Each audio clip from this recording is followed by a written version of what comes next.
எங்க திருச்செந்தூர் முருகனை பார்த்தாரு, இங்க பாரு சூளை நோய் வந்துச்சு எனக்கு, எல்லா பக்கம் மருந்து சாப்பிட்டேன் கேட்கல.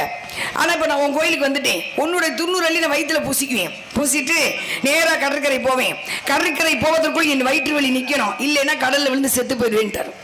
முருகனே மிரட்டிட்டு போறாரு.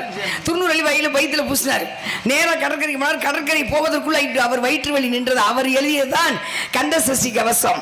துதிப்போருக்கு வழிவினை போம், துன்பம் போம், நெஞ்சில் பதிப்போருக்கு செல்வம் பழித்து கதித்தோங்கும், நிஷ்டையும் கைகூடும் நிமரனுள் கந்த சஷ்டி கவசம் தனை.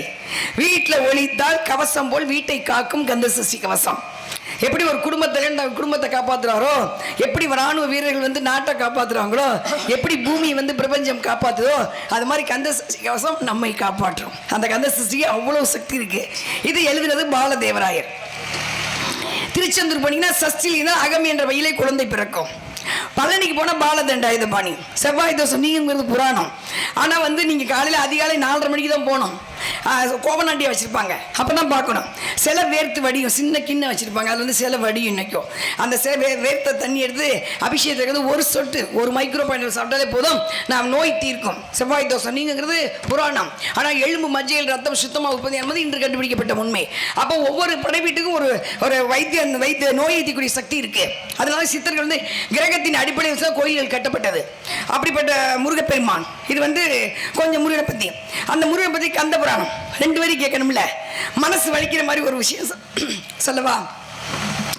நம்ம கட்டின வீடு தான், நம்ம சம்பாரிச்ச சொத்து தான், ஓடி ஓடி சம்பாரிச்சிருப்போம், சாப்பிட்டுருக்க மாட்டோம், ஒருவேளை டீ குடிச்சிருக்க மாட்டோம், ஓடி ஓடி சொத்து சேர்ப்போம். நாம் சேர்த்து வச்ச வீட்டிலே நாம் இறந்து விட்டால் 4 மணி நேரத்துக்கு நமக்கு வேலை இல்லைங்க. அப்பா தாத்தாவை தூக்குங்கன்னு சொல்ல மாட்டாங்க, அப்பாவை தூக்குங்கன்னு சொல்ல மாட்டாங்க, அம்மாவை தூக்குங்கன்னு சொல்ல மாட்டாங்க, பணத்தை தூக்குங்கன்னு தான் சொல்லுவாங்க. 4 மணி நேரத்துக்கு மேலே நமக்கு வேலை இல்லை. 4 மணி நேரம் கழிச்சு தூக்கிட்டு போன பின்னாடி இதை விளக்கமாக வச்சு அந்த இடத்த கழுவி விடுவாங்க. நாம வாழ்ந்த வீடு தான், நாம சேர்த்து நம்ம கட்டின வீடு தான், விளக்கமாக வச்சு கழுவி விடுவாங்க. அதுக்கப்புறம் நம்ம சாப்பிட்ட தட்டு, தூங்குன பாய், தூங்குன தலைவாணி தூக்கி கொண்டு குப்பையிலே விட்டெறியப்படும். யாராவது ஒருவர்